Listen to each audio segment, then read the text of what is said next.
Hi, everyone. Thank you so much for joining us on this Sunday afternoon. I'm McKenna. I'm the owner of Murder by the Book in Houston, Texas, and it is an absolute pleasure for me to be joined today by Andrew Child, Lee Child, and Hank Phillippi Ryan. Hi, everyone.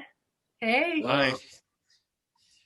We are here today to celebrate the publication of the Sentinel, which is out Tuesday. I have quickly learned, yes, here we go. I have quickly learned that as a bookstore owner, I like hosting pre-publication events so that we can get people excited even before the book comes out. It's not like you're in store and we have a release date that we have to pay attention to. So we will get your books shipped out to you tomorrow for arrival Tuesday or later in the week, and you'll get tracking information as soon as they're shipped out. We're hoping, well, I said tomorrow, we're hoping they're arriving soon. We will send tracking. We're also, as I said, here with Hank Phillippi Ryan, whose latest book is The First to Lie, and we have copies of that available. And for those of you who are giant Lee Child fans, we also have this recent release, The Reacher Guy, which is Lee's biography. I think there are links on the website for all of those. Now, introductions. So, Lee Child is the author of 24 New York Times bestselling Jack Reacher thrillers, with 15 having reached the #1 position, and the #1 bestselling complete Jack Reacher story collection, No Middle Name. Foreign rights in the Reacher series have sold in 100 territories. A native of England and a former television director, Lee Child lives in New York City, but he is joining us today from Colorado. Hello, Lee. Hi, McKenna. How are you? Wonderful, thanks. Andrew Child, who also writes as Andrew Grant, is the author of Run, False Positive, False Friend, False Witness, Invisible, and Too Close to Home. Child and his wife, the novelist Tasha Alexander, side note, hi Tasha, live on a wild preserve in Wyoming. Hello, Andrew.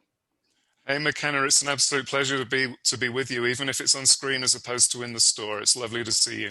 Likewise, I miss seeing you and your lovely wife, but we'll see you hopefully soon at some point in store. I hope so. And then the special lady who's going to be moderating the event tonight and asking all the questions is Hank Phillippi Ryan. She is the USA Today bestselling author of 12 mystery novels. Hank has also won multiple prestigious awards for her thrillers, 5 Agathas, 4 Anthonys, the Daphne, 2 Macavitys, and the coveted Mary Higgins Clark Award. She's the on-air investigative reporter for Boston's WHDH-TV. She's won 37 Emmys, 14 Edward R. Murrow Awards, and dozens of other honors for her groundbreaking journalism. I could go on and on and on. She has a fabulous biography of a million accolades, and I can't tell you how lucky we are to have her here with us today. Hi, Hank. Hey, thank you so much for inviting me. This is very exciting. It is very exciting. If you are interested in ordering the books, like I said, we have links there available. We have signed copies of the Sentinel, signed by both authors, which is pretty cool. And for the time being, I'm going to go away and just sit back and relax. Thank you so much. Y'all have fun. Thank you, McKenna. This is great. Welcome, you all. This is amazing. For people who weren't here earlier, where are you both and how are you doing? Andrew, where are you? Well, I'm at home in Wyoming. I'm sitting in my library, and outside we have about 18 inches of snow has already fallen. More is falling as we speak. Before I could actually log in today, I had to go outside. We're so remote, we connect to the internet via satellite, so I had to go out and perch on the side of my deck with a broom and sweep the snow out of the dish in order to be able to connect. So I'm hoping the snow's going to not be too terrible for the next hour, so that I don't get swept away again. I'm trying to envision you sweeping snow out of a satellite dish. I mean, that's just so 2020, isn't it? That's crazy. How about you, Lee? It is totally bizarre. Yeah. Where are you, Lee? I'm in my daughter's basement in her house in northern Colorado. I'm visiting for a little while, and normally I would have been out and about a bit today, but we also have snow, not as bad as Wyoming, but looking at it, it's probably about 8 or 9 inches already and a very low temperature. So I'm staying inside. I've got lots of books to sign, so that's what I'll be doing today. That's a very nice thing to do on a Sunday afternoon. I'm here in Boston, where it's beautiful autumn and the trees are all gorgeous, and it's really kind of a glorious time in Boston. If only we could go outside, it would be so much nicer. So this is a real moment in book world, you two. This is pre-publication of your first collaboration on the Reacher series. This has got to be kind of not what you expected to have happen, to release this book during a pandemic. What's that been like? It's been very weird. I mean, obviously, everybody's year has been completely weird and screwed up and unpleasant in a lot of ways, weirdly pleasant in some ways, but just an utterly bizarre year. And for it to happen the same year that we decided to do the transition, I don't know what that means. You know, is it a good sign, a bad sign, some kind of karma, some cosmic thing? Who knows, really? But it is very weird because, as you know, normally we'd be right there in Houston in the bookstore, which I love. I've been there so many times, and to be absolutely honest, I'm glad I didn't have to travel to Texas because the traveling is such a bore. But I do so miss because there are people there in that store's audience that have been coming for 20 plus years. I mean, literally. I remember my first visit to the store, there was a little girl aged 9 or 10. She's now 30 and, you know, shows up every time. And I so miss that. I mean, it is the other side of the coin, though, is all of these people can be here who couldn't have driven to Houston and can be here with you and Andrew at this really, I mean, talk about a life-changing year in every way. That's what this is. I mean, I know I just got boosted to Mosaic on JetBlue, and I'm like, thanks, you know, I'm not going on, you know, not going on it now. Andrew, and I know that this was supposed to be, and still is, but it's a very different moment for you now. Talk about a life-changing year. This is amazing. I know. I mean, you said that it's been a surprising way to launch a book, but everything about the experience has been surprising for me. You know, right back to the moment when Lee suggested that we should do this. You know, that was the biggest surprise of all, and that was a little while ago now. So let me ask you about that in a minute. But here's this moment today. Pre-publication, your book's going to come out Tuesday. The reviews are superly great. People are so enthusiastic. Were you nervous about this? Absolutely, yeah. I mean, from the first moment it was suggested, you know, I was hugely nervous because more than anything else, I'm a Reacher fan. I was the world's first Reacher fan. And so, I mean, one of the big motivators for wanting to join Lee in this enterprise was that I couldn't stand the idea of there being no more Reacher books.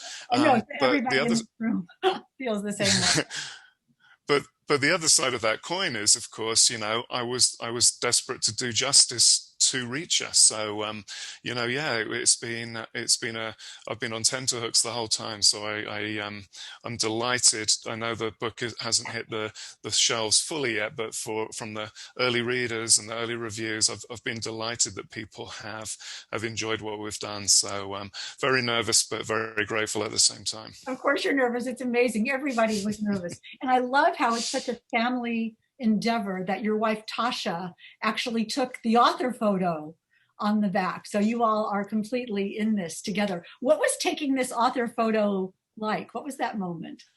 Well, that was sorry. Go ahead, Lee.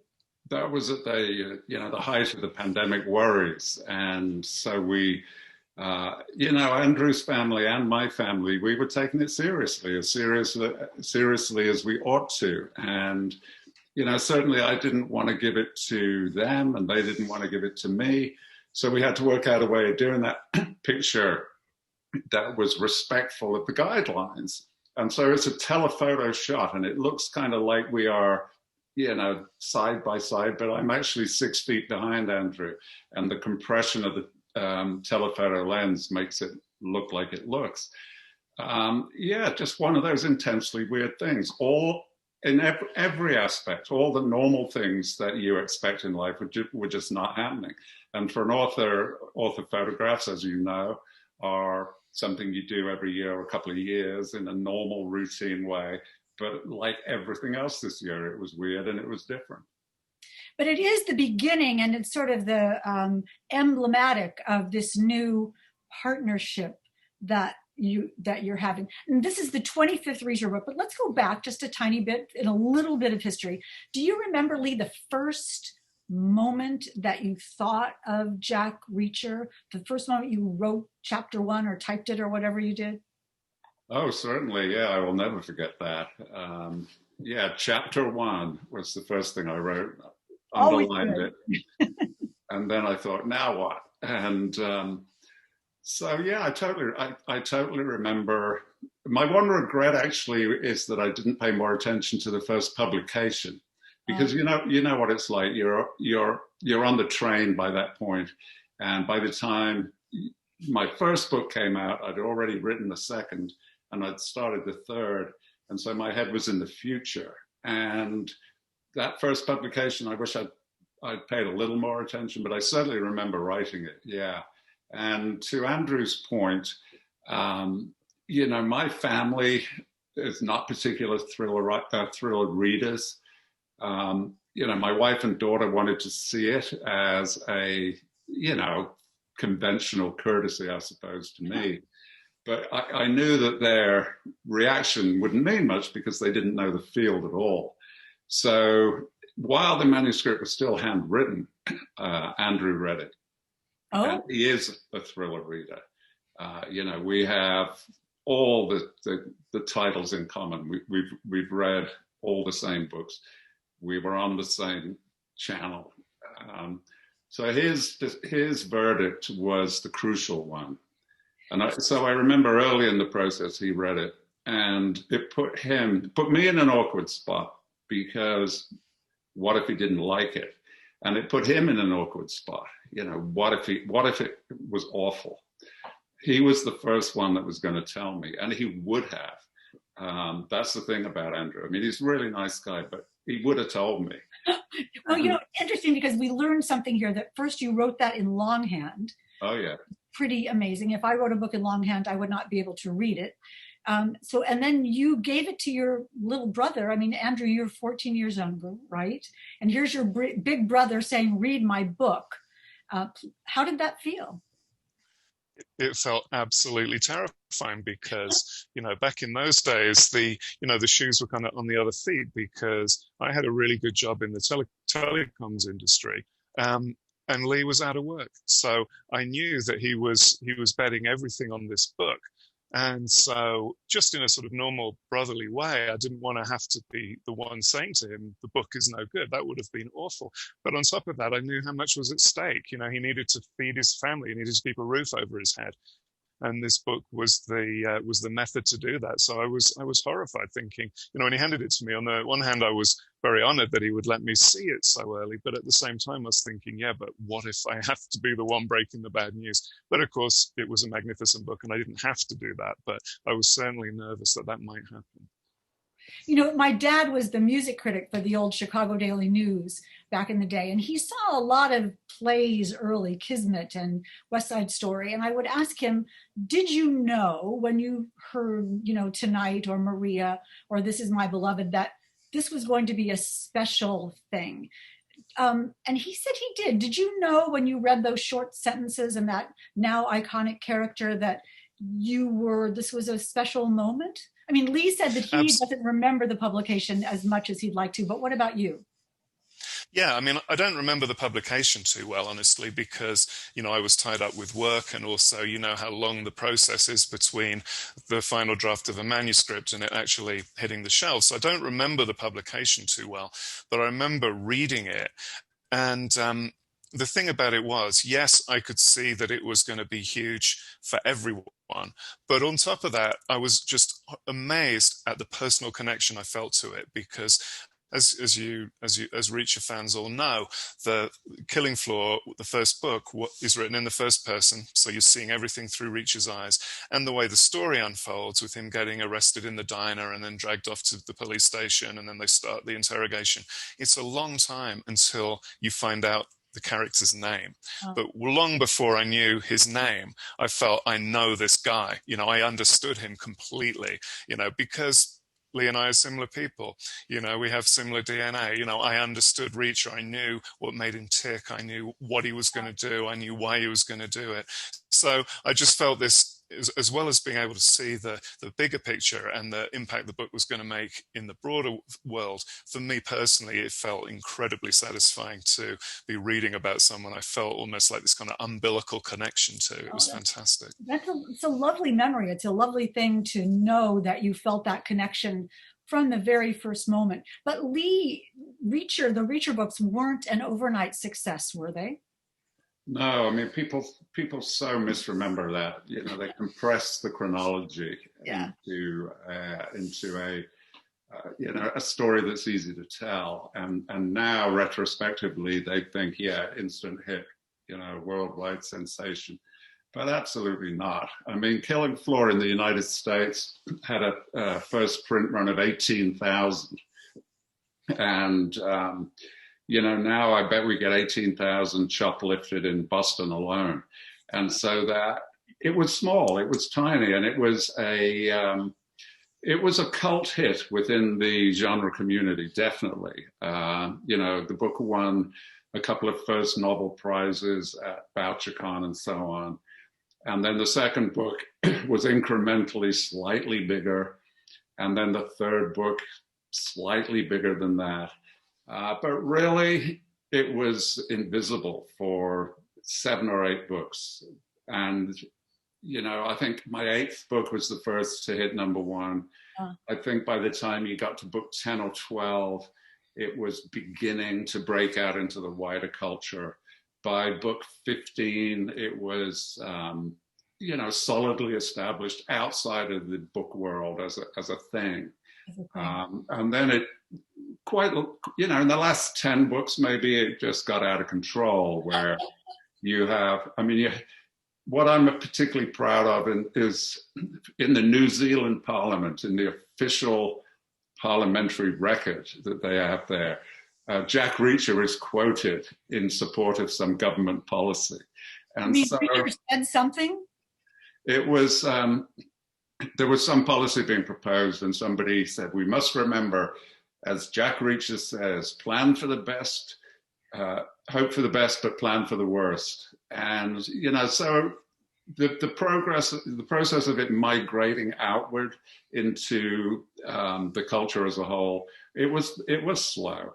Yeah, and obviously it's convenient to compress that for the sake of reportage, but it was a slow, agonizing process. Because I think I remember you talking about going on book tour like this and having nobody be there.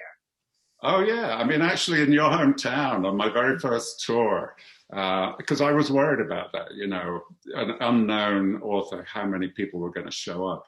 And back when Borders was still in business, I walked into Borders in Boston, and they had they'd put all the armchairs. Remember how they used to have armchairs in those stores? They brought all the armchairs into the event room, and actually they were all full. There were probably 20 or 30 people there. So I said to the person, well, this is pretty good, isn't it? And she said, no, these are just the homeless people. We'll throw them out before the event starts. And you're so, like, no, let them stay, let them stay. Yeah. So that, yeah, I mean, I absolutely, I've got all those stories. I did events with 2 people and even 1 person, which is really bad. You know, if there's 0 people, it's much easier because you just say, all right, forget it. Let's go have a drink with the bookstore staff. 1 person is difficult, you know, it's a one-on-one conversation basically. But now, you know, yeah, over the years it got more and more crazy. And looking back on it, it's been a long time, but an absolute progression. And I got to say, I've loved it. I really have. But talk about progression. You know, this is such a moment now of for each of you, taking a next step. And talk about point of view. This is a perfect point of view question. Lee, from your point of view, when was the moment when you thought, I've got to do something else? I need to change this. What am I going to do? How am I going to handle the feeling that you had, which was what? Well, it really does, like everything for a writer, it dates back to how you feel as a reader. And all of us are hundreds of times more of a reader than a writer. Mm. And so I base everything on my own personal feeling as a reader. And what I had noticed over the years of reading is how many series kind of fall away in quality, where somehow, for whatever reason, the writer becomes lazy or complacent. And I've always trained myself to be incredibly self-aware. And so at the very beginning, I remember before Killing Floor, I said to myself, I'm going to make myself a promise that's also an implied promise to the publisher, but most of all to the reader. I will never, ever phone it in. I will always give 110%. And I always have. I'm very proud to be able to say that the books I did alone, I always did my best. But latterly, again, trying to be as self-aware as possible, I realized that I could not keep it up for much longer. I thought to myself, maybe another book I could do, maybe 2 or 3. But the problem was it was in my head that I was going to run out of energy, ideas, just run out of gas. I could feel that coming. And so I had a very big decision to make. Should I just keep going like by rote and by formula and effectively phone it in? And that was unacceptable to me. So I had to end the series, which was going to be very tough on the readers because, the readers have really grown to love this guy. And I loved the readers for doing that. And I was very upset at the thought of just saying to them, sorry, there's no more. But it had to be that way. Were you going to kill him? What were you going to do? Well, initially, yeah. I mean, historically, I was going to kill him in the last book, some kind of noble sacrifice. I even had the title ready, Die Lonely. Oh. And I would say that at events like Talk about a spoiler. By the book, I would say that, and there would be this agonized groan from the audience, which I valued at the time because it was a kind of indicator how people felt about the series. But it really impinged on me, and I thought, no, that is gratuitously cruel to the reader. So I thought I'll end it in a metaphorical way. At the end of the adventure, Reacher sets out for the bus depot. And halfway there, he thinks, nah, I think I'll stay here and get a dog. Something metaphorical about it. But I was aware that ending the series was going to be so disappointing to people. So then I developed this ridiculous fantasy that I could take a magic potion. And believe me, I've tried them all and none of them work. I could take a magic potion and wake up the next morning, 15 years younger, full of that same energy and passion, and full of the same ideas. And, but of course, a fantasy like that is not real until it suddenly hit me. Actually, I could kind of do that because Andrew, I mean, obviously is a different person and I totally accept our individuality, but we're incredibly similar. And I don't know how he feels, but I feel the communication between us is so fundamental. If I was in a spy movie and I had an opportunity to text one cryptic word that would give somebody the clue to my predicament, and I would text it to Andrew. He would understand it and he would know what to do next. And so I thought, wait a minute, maybe Andrew would write it. But I was really nervous about asking him because it meant basically dumping my problems on him and putting his... Also, right. Because you were going to, if he said no, what would you do? If he said yes, that must have been a moment too, because then now a thing is underway that you really can't take back. Well, I'm happy not to take it back. I think it's, and I think it is working, and I think the Sentinel has come out really well, and I think it is working definitely. But if he'd said no, then it would have been the end of the series. And I thought, so Andrew, though, let me ask you though, Andrew. So I keep imagining this moment where your brother says, "Can we talk?" and then offers this. Was this a process, or were you like just walking down the street and he says, got an idea for you, or how did that happen? Well, it was on a day not unlike this in terms of weather. It was a couple of Januaries ago. My last solo book, Too Close to Home, had just come out, and we were doing the launch for it down in Denver. So the two of us had driven down to Denver. We'd done the event. You know how it is when you're going into an event, you're hoping that you don't make a fool of yourself. You're hoping you don't trip over your own feet, all of those kind of things. So I was preoccupied on the way down. Then we did the event, which went well, fortunately. So afterwards, then you're just all relieved and happy. So then we're driving home, and I was driving, and it was a horrendous January day. The snow was falling really hard. And I was really just what sort of mental capacity I had left, I was just using it to concentrate on not crashing the car and killing us. So in this environment, suddenly out of the blue, Lee dropped the bombshell. So, initially, I mean, I couldn't, No, I had to continue. What did he say? We want to know the dialogue here. How did this happen? Was it low casual, or this? Yeah, I mean, it kind of leaked out. He kind of said to me, so, I'm thinking maybe the time is coming when I might want to retire. So I said, which isn't that of an unusual thing to us, because, in Europe, it's normal to work and then retire and enjoy the fruits of your labor. So I wasn't utterly shocked by the concept of it. But then I said, well, hang on a minute. If you retire, what's going to happen to Reacher? And that's when he said, well, maybe you could take over writing it. And I just, at first I was just completely shocked, because I thought, Reacher is his creation. It's this worldwide phenomenon, and he would entrust me with it. I was just so shocked and so moved by that. Then I got to thinking, well, hang on a minute. Could I do it? Would I be up for it? Would I be able to do it? And then, like I was saying earlier, the realization hit me that if I didn't, then there would be no more Reacher books. And as a Reacher fan, I couldn't stand the idea that there would be no more Reachers. So, I thought, right, in that case, well, I can't guarantee the outcome, but I can certainly guarantee to give it 110% and do my best. So that's what we decided to do. All this while we're driving. that's quite amazing. Yeah. It is interesting, because the only person that can hurt Jack Reacher is Lee. Lee's the only person that Reacher could be afraid of.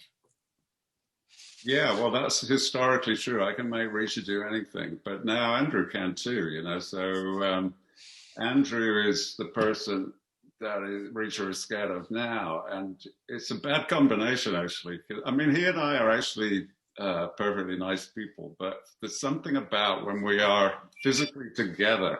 I remember one time another of our brothers got in an accident, and so the family all kind of rallied around, and we were down at some hospital somewhere, and Andrew and I happened to be standing together side by side at the top of the hospital steps. I'd probably stepped out to have a cigarette or something. And the doctor who was treating our brother was walking up the steps and said, hi. And we kind of said, take good care of him. He's our brother. And this guy was terrified. It's, it's a scary thing. And so Reacher will stay in line. Yeah, Andrew's going to keep firm control over that. But I do remember, you, Lee, were saying something about, by rote and by formula. But not everybody could do this. There is no formula. There is no rote. Everybody who reads your books understands that, yeah, there's a feel, there's a music and a rhythm of the Reacher books, but there isn't a formula. And yet I've heard you say, and I think we've talked about it, that you don't have an outline. We talked about as being journalists that were in search of the story. But Andrew, do you work that way? Well, that's a really good question, because that was the biggest adaptation that I had to make personally, because I'm not a huge outliner. As you know, some people go, they like to have every every page of every scene of every chapter outlined in advance. And I certainly have never worked in that way, but I have in the past liked to have a little bit more of an idea about where the story is going. And so what I found was that, I mean, first of all, I wanted to write in the same way that Lee writes, to try to capture the same feel. So I consciously didn't want to do an outline or plan too much. But there were times when I found myself tempted, especially once the pandemic had taken hold and we couldn't really spend so much time kind of sitting across the desk with each other. I did find myself falling into the trap of sketching out, scenes and sketching out the direction that the story might take. And every single time I did that, it turned out to be a waste of time, because the Reacher stories build a momentum of their own and they go in a direction of their own. And I discovered the hard way that it actually is futile trying to control that. It's like a wave, and you have to find the wave and you have to ride the wave. And if you try to divert the wave, forget it, because it just flattens you. So, I learned that. And actually, that was, one or two times I remember, once we couldn't be physically together, if we were discussing something that we'd written, a chapter or a scene or something, over the phone. And I would say, he'd say, yeah, no, great. This is good. So I'd say, great. Well, what happens next? And he'd say, well, I don't know. And that was at the beginning, that was a little unsettling for me, and I had to, it's almost like one of those trust exercises that sometimes they make you do, where you have to fall and let someone catch you. It's kind of like that, you actually had to just develop the trust that you really could proceed in this way, and you would find your way, and you wouldn't get lost. And it proved to be absolutely true, because the only times that I found myself going into a blind alley were the times when I tried to overplan. Yeah. I mean, it's like Lee taking off the training wheels of your writing, and saying you can do this on your own. But you're talking about talking to each other and exchanging ideas and brainstorming, which is sort of what outlining can be in the midst of a book. You're really brainstorming with yourself and then saying, no, that isn't it. So, and all the questions, so many of the questions from the people who are here are about this collaboration. And I wonder about that too. Were you on the phone or on Zoom, or how did you do that? Or were you together in person, or did you write and Lee check it? Or how does that work? Well, for me, I mean, yeah, we started out obviously in the innocent old days, being able to hang out and talk. And then it developed into email. We never did Zoom with each other because I didn't want to necessarily send Andrew out to clean his satellite dish every morning. And so, yeah, we never used Zoom. We did a lot on email or the phone. And, but for me, it was about the necessity of letting go in certain aspects was crucial, because part of the point of this was to not reboot, which is too dramatic a word, but just ease Reacher into just barely into the 21st century. Because one of his appeals, I thought, always was how far behind the curve he is with technology and so on, and consumer habits and so on, which I think is reassuring to readers. Readers actually like books to be slightly behind the curve, so the reader doesn't feel inadequate. But Reacher was just ludicrously, grotesquely behind the curve by now. And so what I wanted Andrew to do was to just instinctively and naturally come up with a plot that was his plot, because, like I said, this is the next generation essentially. So I wanted my Reacher put into his plot, and that is exactly what happened, because the plot of the Sentinel is pretty modern day, and actually getting very right. This particular period of the year is getting very, very pertinent within, cyber interference with various things. And I could never have done that. I couldn't have understood it myself well enough to make Reacher react to it. So in that sense, it was about giving Andrew free rein, because that's exactly what I wanted. I wanted something that was, his idea rather than mine, because I was recognizing that my ideas, while okay, are so firmly rooted in the past that we needed to move it forward. So the plot was his, and then it's a question of, was Reacher acting right?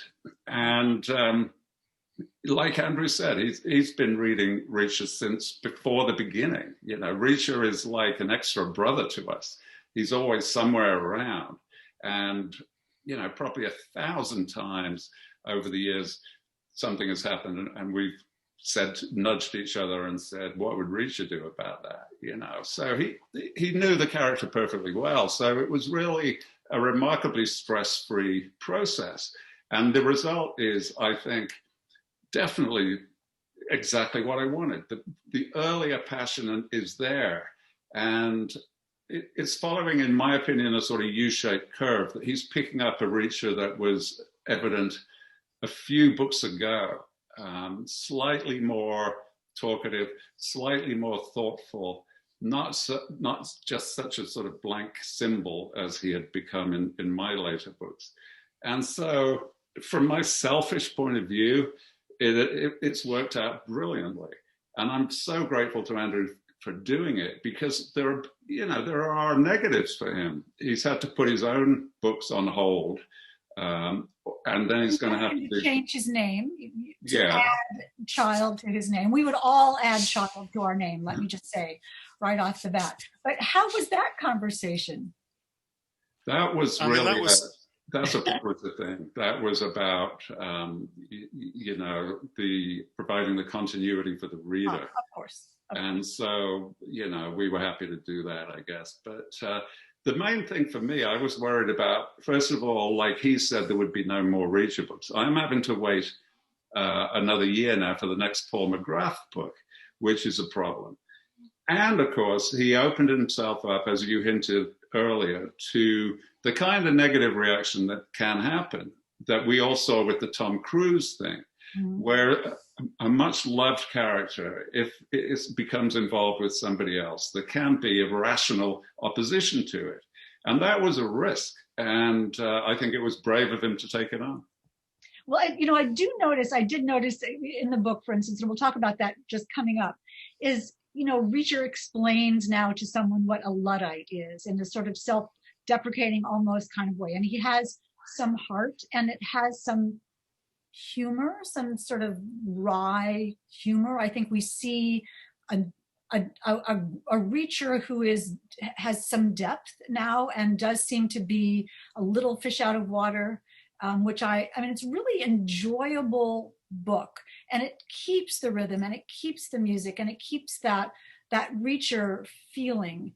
Andrew, how do you tap into that, the secret of not having it be a formula or a recipe, but the essence of Reacher is so obviously still there, and such a good and timely, as Lee said, a crazy timely story. Well, thanks, Hank. That's so kind of you to say. I think from the outset, the approach that I was trying to take, you know, Lee has talked about half of it, which was nudging Reacher forward into the 21st century and involving him with slightly more up-to-date themes and technologies. But part of it for me, funnily enough, it was half forward, but also half going back, because I thought, before we started, I thought very hard about all 24 of the previous books. And I thought about the parts in them that personally I respond to and that I like the most. And so, for example, a couple of reviews have touched on the fact that Reacher seems a little chattier, a little wittier than they remembered. But really what I was doing was, for example, Running Blind. There's a fantastic sequence in Running Blind where Reacher is taking a car ride with a woman who turns out to be not such a nice character. And he is, you know, we're all used to him destroying people physically.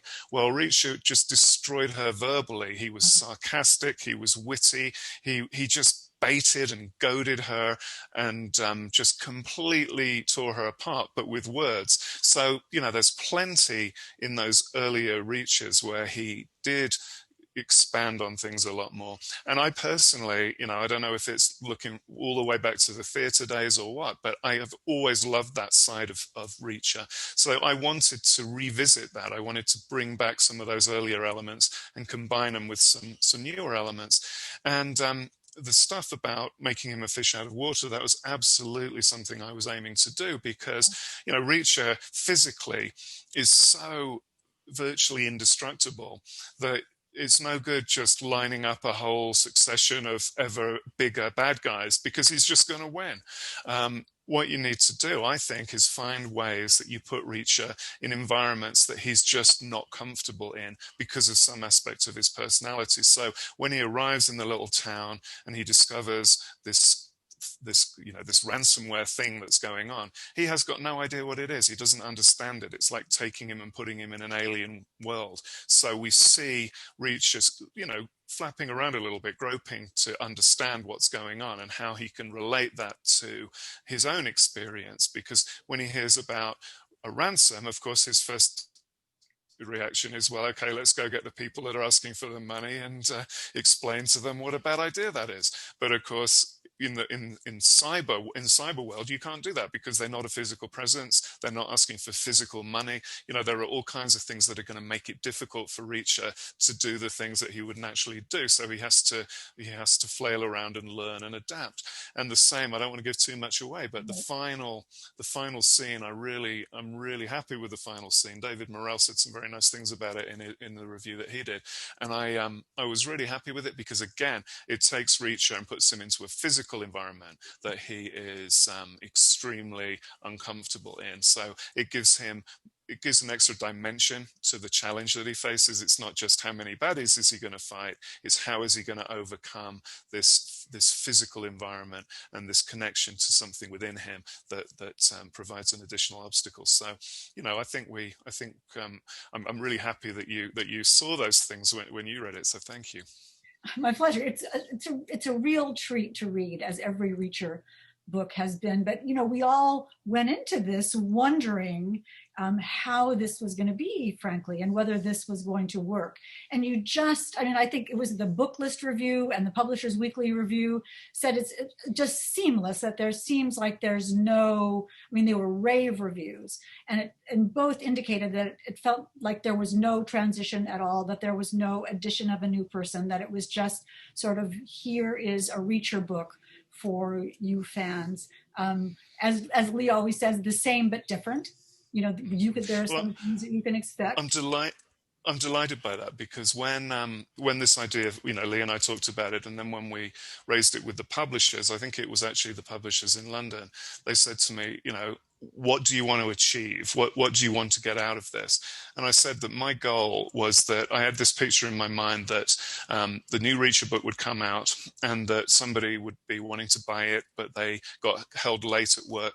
So by the time they reached the bookstore, because of course this is when you could still actually physically go to bookstores, by the time this person reached the bookstore, there was only one copy left, and that copy had been damaged. The cover had been torn off. So the bookstore was going to return it, but this person said, no, don't care about the cover. I just want the book. Give it to me. So he buys it without seeing the cover, without seeing there's an extra name on there, and goes home and stays up all night reading it, and at the end says, wow, that was just as good as ever. I wanted it to be that if you didn't have some visual clue like the name on the cover, that it wouldn't be obvious. And the thing that I tried hardest to do, like we said before, I kind of feel as if I instinctively understand Reacher because I've got a 25-year relationship with him, alongside the fact that he is a creation of my brother's imagination, which is similar to mine. I feel like the character of Reacher is one thing, but the thing I consciously worked the hardest on was the language, the words, the building blocks that paint the picture of Reacher that we want people to see. And so to hear that people feel it was pretty seamless is just huge for me, because that was the thing I was trying the hardest to achieve. Perfect. So well done. But in the Sentinel, the thing that is different, as Lee was talking about, that the milieu of it is this cyber ransomware. The person that Reacher is protecting, Rusty Rutherford, is that his name, who's just this little IT guy who's in the middle of something that he has no idea what is, and he's bearing the brunt of this, and somebody's trying to get him, and he doesn't even know why. Lee, what did you think about that storyline, and how did Andrew present that to you, or did it just emerge? Well, that was actually the moment that I knew it was going to work, because a lot of the Reacher books start in that way. As you said, I have no plan, no outline, but just instinctively, often I start with Reacher, often I start with the bad guy doing something, but sometimes I start with the hapless victim. And so Andrew wrote that opening, ready to see what I thought of it. And it was exactly what I would have written. The poor guy down on his luck, an innocent victim. And we all know these guys, these IT guys with the pocket protectors and the whole thing. We know these people. And he captured it exactly right. The hapless victim, start with him, give an emotional target that Reacher is going to respond to. And so that's the moment that I knew it was going to work. The opening was so good. We were emotionally invested in helping this poor guy who was, at the outset, he looked like he was just the victim of some terrible municipal injustice. But by the end of the sequence, a couple of pages later, we realized he's actually in danger of his life. And then, so instinctively we think, oh, what do we need here? And then the page break, and then Reacher's on his way. And that is exactly how I would have done it. And so at that moment, I knew, my instinct was correct, that this could work. And then it just got better and better through the book. And the ransomware, again, I try to be self-aware, and I'm not that old, but my center of gravity is in the past. And I don't get that stuff. I don't know what it is. I don't really understand it well enough to write about it. And so it was a great setup. It was Reacher appearing in pure Reacher form, and with the promise of an up-to-date plot. I just thought, I'm gonna be very happy with this, and I was.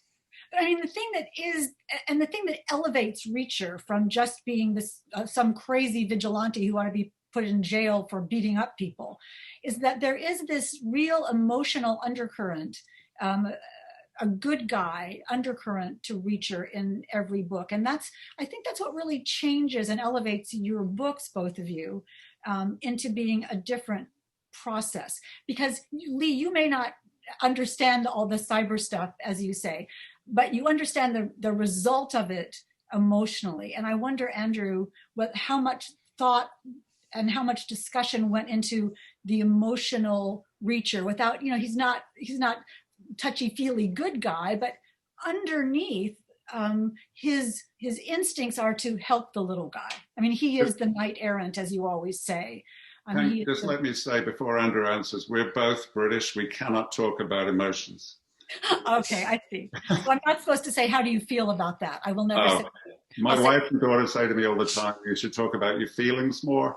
I say, if I ever have one, you'll be the first to know. That's great. I'm going to remember that. I'm going to tell my husband that too. I think he's on that same wavelength. So I will say, what do you think about that, Andrew? I think that what your question really cuts to is the absolute heart of the appeal of Reacher, because as well as being a fascinating character for our day and age, something that we need more and more, actually, the way that the world is going. He's an archetype. You can trace characters like Reacher all the way back to kind of Greek tragedies, Greek drama.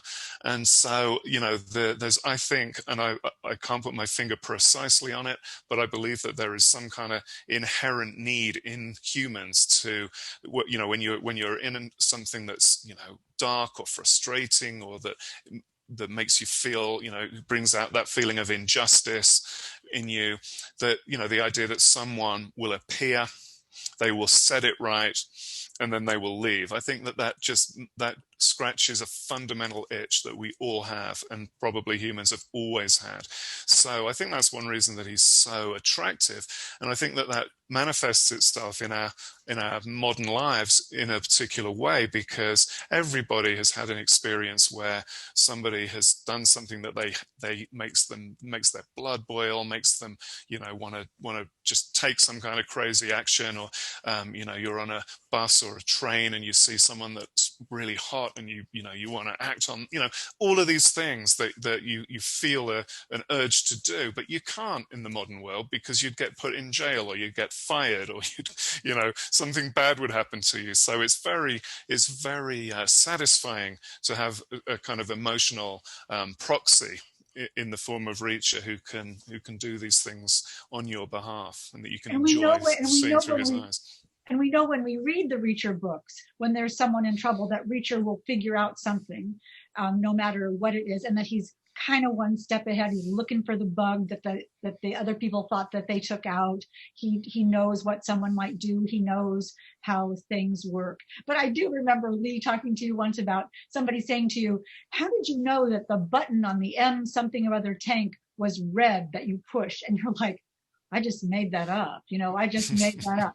So remember that. So have you passed along your famous lack of research to Andrew?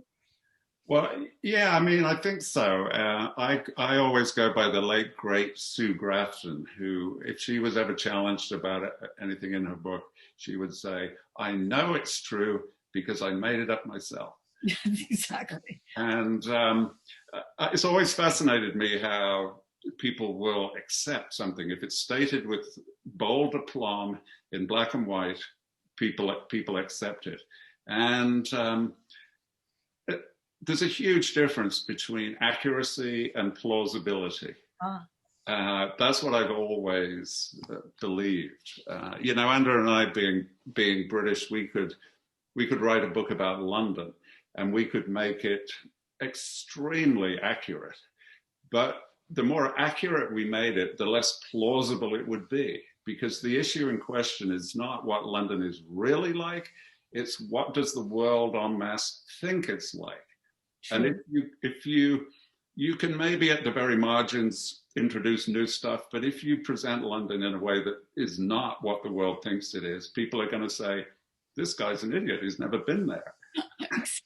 And so, if there's a button in a tank or a Humvee or something, what color? It's going to be red, obviously. It's going to be red. So, it's red. So let's just go to we have some questions that are wonderful questions. And someone is asking, have you ever considered the possibility of Reacher actually losing a fight, of someone younger and faster coming along to win? I mean, it is a process. How do you think about that, Andrew? Would you ever do that? Would you ever do that, Lee? Well, I can certainly say that it's something that's been thought about because Reacher himself thinks about it. There are numerous times I can't keep track of them all. There are numerous times in the previous 24 books where Reacher's been facing a terrible situation, and he himself has recognized the fact that one day he's going to lose. He knows that. He just believes it's not going to be today. And also he believes that in optimism, he believes there's no point in going into a situation thinking that you might lose. He recognizes it as a sort of theoretical, hypothetical reality, but it doesn't burden him down in the day-to-day. And there've been a couple of fights he's been in, Big Paulie and Persuader, for example, where, things were going badly for him for a long time. And that was a first-person book, and he was saying, this could be it. I might be going down.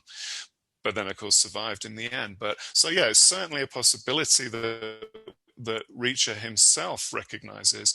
I'm not expecting it to happen anytime soon, but he recognizes that one day it could.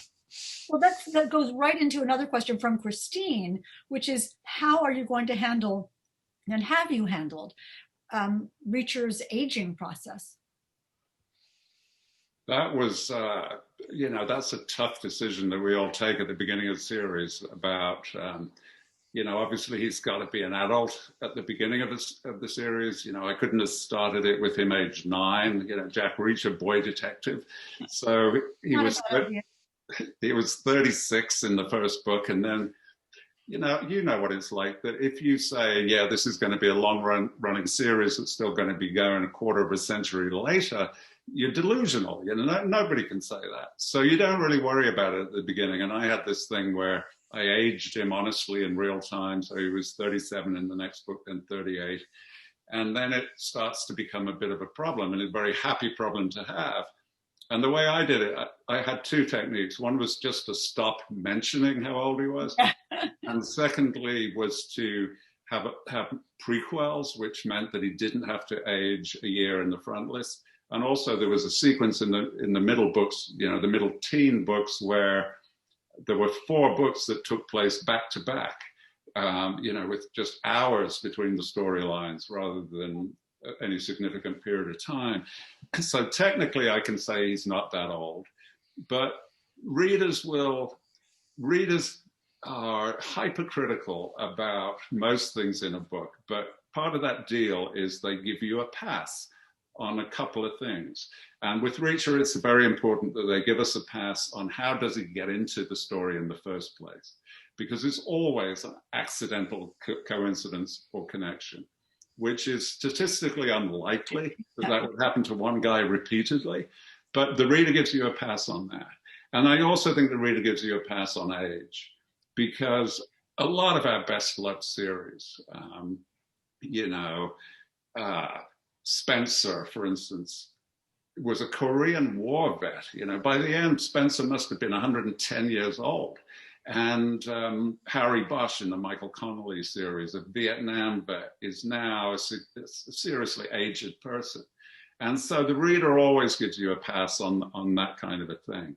So it's up to Andrew, but I assume that just by not, we don't have to produce his birth certificate at the beginning of every book, so we're just going to ignore it probably. I mean, it's interesting because as you were talking, I was sitting here thinking, how old do I think Reacher is? Yeah. And then I thought, I don't really care. He's fine. However old he is just fine. We have a couple of other questions that are sort of similar to each other. And that is, so how involved, Lee, are you and Andrew going to be in the future about these books? I mean, given that the readers are going to give you like 25 more years of passes on the opening sequence, we'll agree to that here. How much input will you have or not on the upcoming books? Given that, then there will be them, right? There will be more. Yeah, there's, the whole idea of this is that we can, by the time Andrew gets to be as old as I am, then, there's 15 more books. And maybe he's got more stamina than me. But what I hope to do most sincerely is to step back really as soon as it is practical, because the shocking thing for an American audience to hear is that I was born in Europe.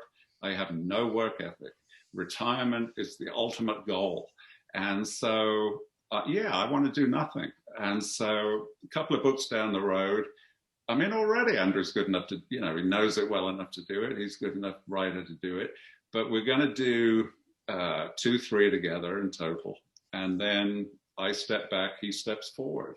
And I think it's going to work. And I think it'll hit the target. I really do. Andrew, is your life flashing in front of your eyes now? I mean, that's a big pronouncement and big shoes. I was going to ask how you feel about that, but I'll say, what do you think about that? Exactly. Well, I think that, what I would love more than anything is to be able to keep going with Reacher for as long as possible. That all depends on the readers. If you guys like what we're doing and subsequently what I'm doing, then I'll keep going for as long as people want to read about Reacher. And, we decided, part of that process that we talked about earlier when Lee asked if I would get involved, when we talked about the practicalities, we said it would be a good idea to start out working together and then transition. We didn't put a precise number on it, so certainly we did the Sentinel together. We're working on the next one together because, as a lot of people know, the Reacher way is to always begin the book on September 1st. So, I was going to ask you that. Okay. Yeah, so the next one we're working on together, I think we probably will the one after. Beyond that, we'll figure it out as we go along, I think. Well, we all wish you so well and much happiness and much joy, the same as you have given all of your readers and all of these fans who are here this afternoon to celebrate this wonderful moment in book world. The Sentinel is absolutely terrific. embrace it and I enjoy it. And even knowing you two and thinking about you two working on this book together made it even more of a joy. So congratulations, and have a wonderful adventure. McKenna, let me throw it back to you to say goodbye. Thanks, Lee. Thanks, Andrew. Thank you. Thanks, Hank. And thank you, Hank, for doing that. That was great. I know we had a lot more questions in there, but we are out of time. So thank you for your questions. Those that we got to, they are very appreciated. And I know I could have sat and listened to these gentlemen talk about the process and the writing for much longer. As I mentioned, we have signed copies of the book. We have Hank's book in stock if you'd like to check her books out. Actually, Hank, do you mind telling us just a little bit about this book since you took the time to come moderate this? Oh my goodness, thank you. I'll talk about it really fast. The Murder List just won the Anthony for Best Novel of the Year. So that is quite a joy. The first to lie, let me see, is two smart women facing off in a high-stakes psychological cat and mouse game to get revenge for a devastating childhood betrayal. But which woman is the cat and which woman is the mouse? And that is the first to lie. Wow. Great job. That is a great pitch. Wow. Yeah, that is not something everyone does well. So congrats to you on that. So again, books are available. For those of you who tuned in late or wanted to watch this again, we will be emailing you a link to a private YouTube video for it that'll be available to watch anytime, have loved ones watch with you, whatever you'd like to do. And I guess that is all. It's a Sunday afternoon. My brain's turned off, so I was just in listening mode. We will have some other interesting events coming up. We have Michael Connelly in conversation with Lee Burke next month, and tickets and books are available for that right now if you just go to the website. And that is all. Everyone, thank you so much. It was an absolute delight, and I hope we can do this again soon. Terrific. Bye, everyone. Good night. Thank you. Thank you. Bye. Bye.